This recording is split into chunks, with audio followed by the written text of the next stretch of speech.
যে খবরের দিকে নজর রাখতে হচ্ছে, নবান্ন অভিযানের দিন আহত হয়েছিলেন অভয়ের মা, আর সেই ঘটনায় ফের তদন্তের নির্দেশ দিল হাইকোর্ট। ডেপুটি কমিশনার পদমর্যাদার অফিসারকে দিয়ে পুনরায় তদন্ত করতে হবে, এরকমই নির্দেশ দিয়েছেন বিচারপতি তীর্থঙ্কর ঘোষ। মেডিকা হাসপাতালের রিপোর্ট অনুযায়ী কপালে আঘাতের চিহ্ন ছিল। আঘাত পুলিশের দ্বারা হতে পারে, ভিড়ের ধাক্কাধাক্কিতেও হতে পারে, পড়ে গিয়েও আহত হতে পারেন অভয়ের মা। পর্যবেক্ষণ বিচারপতি তীর্থঙ্কর ঘোষের।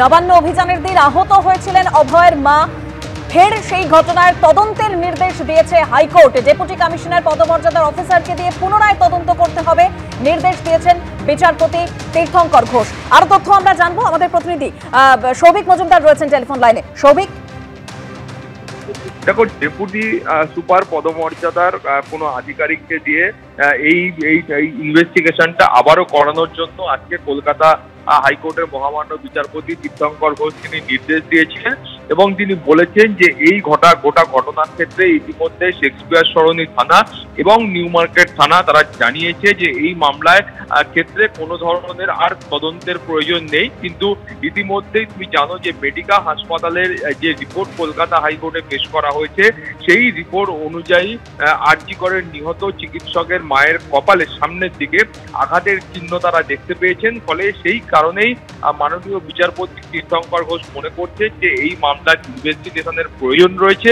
এবং সেই কারণে তিনি কিন্তু বলেছেন যে এই ইনভেস্টিগেশনটা আবারও করতে হবে এবং এই ইনভেস্টিগেশনের ক্ষেত্রে পরিবারের যদি কোনো রকম অসন্তোষ থাকে তারা আবারও কলকাতা হাইকোর্টের কাছে আসতে পারেন, সেই অধিকারও কিন্তু মাননীয় বিচারপতি তীর্থঙ্কর ঘোষ দিয়েছেন। ধন্যবাদ সৌভিক। লালগড় থানার পাশে সরকারি বাস টার্মিনাস, তাকেও নিজের গ্যারাজ বানিয়ে ফেলেছেন বালি ব্যবসায়ী সৌরভ রায়। তার ঠিকানায় ইডির তল্লাশির পর সামনে এসেছে এই তথ্য। বিষয়টা স্বীকার করে নিয়েছেন তার অফিসের এক কর্মীও। নামে বাস টার্মিনাস, আদতে সার দিয়ে দাঁড়িয়ে রয়েছে ট্রাক ডাম্পার। এই বাস টার্মিনাস ও যাত্রী প্রতীক্ষালয় চালুর অপেক্ষায় কেটে গেছে 20টা বছর। উদ্বোধন হয়েছে বহুবার, তবে চালু হয়নি। অভিযোগ, লালগড় থানার পাশে এই বাস টার্মিনাসকে রীতিমতো নিজের গ্যারেজ বানিয়ে ফেলেছেন বালি ব্যবসায়ী সৌরভ রায়। পরিস্থিতি এমনই যে সৌরভ রায়ের ট্রাক ডাম্পারে ঢাকা পড়ে গেছে প্রতীক্ষালয়। আমি যেখানে দাঁড়িয়ে রয়েছি সেটি একটি বাস স্ট্যান্ড। 20 বছর আগে এই বাস স্ট্যান্ড নির্মিত হয়েছিল, কিন্তু আজ পর্যন্ত সেই বাস স্ট্যান্ড চালু হয়নি। কী কারণে এই বাস স্ট্যান্ড চালু করা যায়নি প্রশাসনের কাছে তার সদুত্তর নেই। কিন্তু এই মুহূর্তে এই বাস স্ট্যান্ডকেই সৌরভ রায় তার অফিস হিসাবে ব্যবহার করছে। দেখতে পাচ্ছ পেছনে ট্রাক লাইন দিয়ে দাঁড়িয়ে রয়েছে এবং ওই পেছনেই রয়েছে সৌরভ রায়ের মূল অফিস। এখানে গতকাল রাত্রিবেলায় ইডির একটি দল পৌঁছয় এবং অফিসে ঢোকে। তারা বেশ কিছুক্ষণ অফিসে থাকে, অফিসে তল্লাশি চালায় এবং একটি ফাইল সিজ করে নিয়ে গেছে, এমনটাই তাদের অফিস থেকে জানা যাচ্ছে। এটা কার কোম্পানি? এই সৌরভ রায় ওই কোম্পানি। তো এটা বাস স্ট্যান্ড না? এটা বাস স্ট্যান্ড। কালকে এখানে অনেক তল্লাশি হয়েছে। হ্যাঁ, কালকে হয়েছে। সৌরভবাবু অফিসে। রাজ্য পুলিশের করা এফআইআর এর ভিত্তিতে ইসিআইআর দায়ের করে সোমবার সকাল 6টা থেকে রাত 9টা পর্যন্ত মোট 15 ঘন্টা ধরে তল্লাশি চালানো হয় সল্টলেকে জিডি মাইনিং প্রাইভেট লিমিটেডের দফতর, ঝাড়গ্রাম, মেদিনীপুর সহ কলকাতা ও জেলার 23 জায়গায়। মেদিনীপুর শহর সংলগ্ন যমুনা বালিতে বাড়ি বালি ব্যবসায়ী সৌরভ রায়। ইডি সূত্রে দাবি, তার বাড়ি থেকে উদ্ধার হয়েছে 65 লক্ষ টাকা। অমিতাভ রথের রিপোর্ট, এবিপি আনন্দ, ঝাড়গ্রাম। উপরাষ্ট্রপতি নির্বাচনে জিতলেন এনডিএর প্রার্থী সিপি রাধাকৃষ্ণন। ইন্ডিয়া জোটের প্রার্থী বি সুদর্শন রেড্ডির থেকে 152টি ভোট বেশি পেয়েছেন তিনি।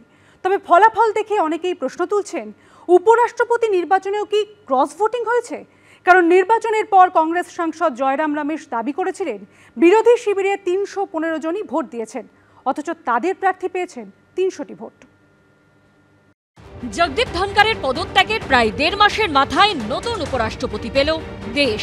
নির্বাচনে জিতলেন বিজেপি নেতৃত্বাধীন এনডিএর প্রার্থী সিপি রাধাকৃষ্ণন। তিনি পেলেন 452টি ভোট। পরাজিত হয়েছেন কংগ্রেস নেতৃত্বাধীন ইন্ডিয়া জোটের প্রার্থী সুপ্রিম কোর্টের অবসরপ্রাপ্ত বিচারপতি বি সুদর্শন রেড্ডি। তিনি পেয়েছেন 300টি ভোট। সংখ্যার নিরিখে ইন্ডিয়া জোটের প্রার্থীর পরাজয় আগে থেকেই নিশ্চিত হলেও ভোটের রেজাল্ট বেরোনোর পর প্রশ্ন উঠেছে, তাহলে কি উপরাষ্ট্রপতি ভোটে ক্রস ভোটিং হলো? ইন্ডিয়া জোটের কিছু সাংসদ কি এনডিএর প্রার্থীকে ভোট দিয়েছেন? সাংসদ সংখ্যা অনুযায়ী এনডিএর প্রার্থীর পাওয়ার কথা ছিল 425টি ভোট, সেখানে এনডিএর প্রার্থী পেয়েছেন 452টি ভোট, অর্থাৎ 27টি বেশি। অন্যদিকে ইন্ডিয়া জোটের প্রার্থী বি সুদর্শন রেড্ডির 324টি ভোট পাওয়ার কথা থাকলেও তিনি পেয়েছেন 300টি ভোট। উপরাষ্ট্রপতি নির্বাচনে ভোটের পর কংগ্রেস সাংসদ জয়রাম রমেশ এক্স হ্যান্ডেলে লেখেন, বিরোধীরা একজোট। বিরোধী শিবিরের সব সাংসদ 315 জনই ভোট দিয়েছেন, এটা নজিরবিহীন 100% উপস্থিতি। কিন্তু ফল বেরোনোর পর দেখা যায় জয়রাম রমেশের এই হিসেবের থেকে 15টি ভোট কম পেয়েছেন ইন্ডিয়া জোটের প্রার্থী। উপরাষ্ট্রপতি নির্বাচনে ভোট দেন 767 জন সাংসদ, এর মধ্যে বৈধ হিসেবে গ্রাহ্য হয় 752টি ভোট, অর্থাৎ 15টি ভোট বাতিল হয়। যদি ধরেও নেওয়া হয় যে বাতিল 15টি ভোটই বিরোধী ইন্ডিয়া জোটের, তাহলেও একটা বিষয় স্পষ্ট যে তাদের প্রার্থী প্রত্যাশার থেকে কম ভোট পেয়েছে।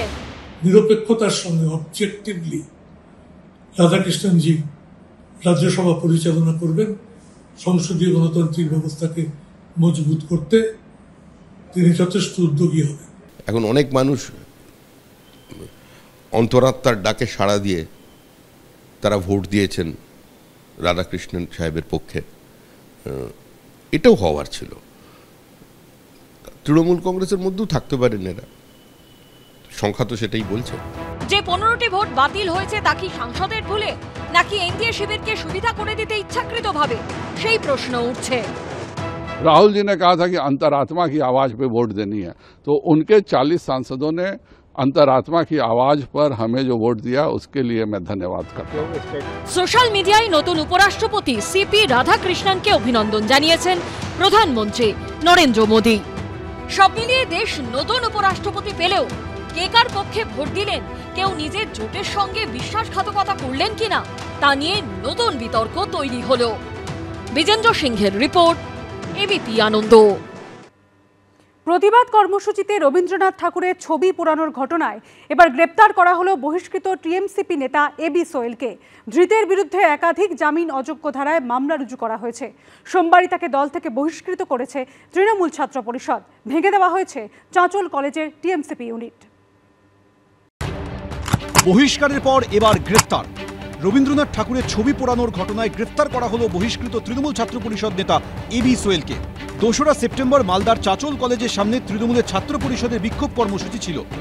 সেখানে প্রধানমন্ত্রী নরেন্দ্র মোদীর পাশাপাশি পোড়ানো হয় কবিগুরুর ছবি, যা নিয়ে রাজ্য জুড়ে সমালোচনার ঝড় ওঠে। ভিডিও পোস্ট করে তৃণমূলকে চাঁচাছোলা ভাষায় আক্রমণ করেন বিজেপি রাজ্য সভাপতি শ্রমিক ভট্টাচার্য, বিজেপি সাংসদ ও কেন্দ্রীয় শিক্ষা প্রতিমন্ত্রী সুকান্ত মজুমদার। প্রতিবাদে পথে নামেন বিরোধী দলনেতা শুভেন্দু অধিকারীও। এরপরই তৃণমূল ছাত্র পরিষদের তরফ থেকে বিজ্ঞপ্তি দিয়ে জানানো হয়, বিশ্বকবি রবীন্দ্রনাথ ঠাকুরকে অপমান করার অপরাধে তৃণমূল ছাত্র পরিষদের সদস্য এবি সোহেলকে তৃণমূল ছাত্র পরিষদ থেকে বরখাস্ত করা হলো। স্পষ্ট করে দেওয়া হয়, এই ধরনের কোনো কাজকে কখনোই বরদাস্ত করা হবে না। তৃণমূল ছাত্র পরিষদ থেকে বহিষ্কারের পর সোমবার রাতেই এবি সোহেলকে গ্রেফতার করে চাঁচল থানা। চাঁচল কলেজে টিএমসিপি ইউনিটের সভাপতি পদে ছিলেন এবি সোহেল। ওই কলেজেরই স্নাতক স্তরের ফাইনাল ইয়ারের ছাত্র তিনি। ধৃতের বিরুদ্ধে একাধিক জামিন অযোগ্য ধারায় মামলা রুজু হয়েছে। জনগণের মধ্যে উদ্বেগ তৈরি করতে পারে এমন অপরাধ ও সরকারি সম্পত্তি নষ্টের অভিযোগের ধারায় মামলা করা হয়েছে বহিষ্কৃত টিএমসিপি নেতার বিরুদ্ধে। লোক দেখানো বহিষ্কার, লোক দেখানো গ্রেপ্তার।